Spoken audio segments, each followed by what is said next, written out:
Warangal west నియోజకవర్గంలో అభివృద్ధి పనులని పర్యవేక్షించడానికి వరంగల్ మేయర్ గారు కూడా చైర్మన్ గారు మున్సిపల్ కమిషనర్ గారు కలెక్టర్ గారు మేము అందరం కూడా ఉదయాన్నే లేచి పర్యవేక్షిస్తూ తిరుగుతున్నాం. అందులో భాగంగానే నైమ్నగర్ బ్రిడ్జ్ కాజీపేట బ్రిడ్జ్ను కూడా చూస్తున్నాం. నైమ్నగర్ బ్రిడ్జ్ చివరి దశకు వచ్చింది. వారం 10 రోజులలో ఫైనల్ స్లాబ్ పడటం, నెక్స్ట్ మంత్లో సెప్టెంబర్ 9కు ఓపెన్ చేయడానికి ప్రణాళిక రూపొందించడం, దాని మీద సుందరీకరణ చేయడానికి ఆ బ్రిడ్జ్ మీద కానివ్వండి, ఫుట్పాత్ కానివ్వండి, సైడ్ వాల్ కానివ్వండి, ఇవి చేయడానికి ఇవాళ డిజైనర్స్ని కానీ వీళ్ళందరినీ తీసుకొని వచ్చి వారికి ఒక సజెషన్స్ ఇవ్వడం జరిగింది. అదేవిధంగా ఇక్కడి నుంచి కాజీపేట బ్రిడ్జ్కి వెళ్ళి కాజీపేట బ్రిడ్జ్లో కూడా ఇన్ని ఏళ్ల తరబడి నిర్లక్ష్యానికి గురి కాబడింది.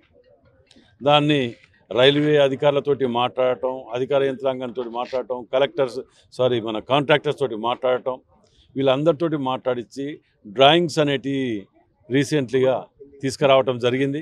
ఆ డ్రాయింగ్స్ వచ్చినాయి. కాంట్రాక్టర్స్ తోటి కూడా క్యాల్కటాలా దాని యొక్క మ్యానుఫ్యాక్చరింగ్ యూనిట్కు 20% డిపాజిట్ చేయించడం జరిగింది. జనవరిలోగా కాజీపేట బ్రిడ్జ్ పూర్తి స్థాయిలో ఉపయోగానికి వచ్చే విధంగా వాటిని మేము పర్యవేక్షిస్తూ ముందుకు పోతున్నాం.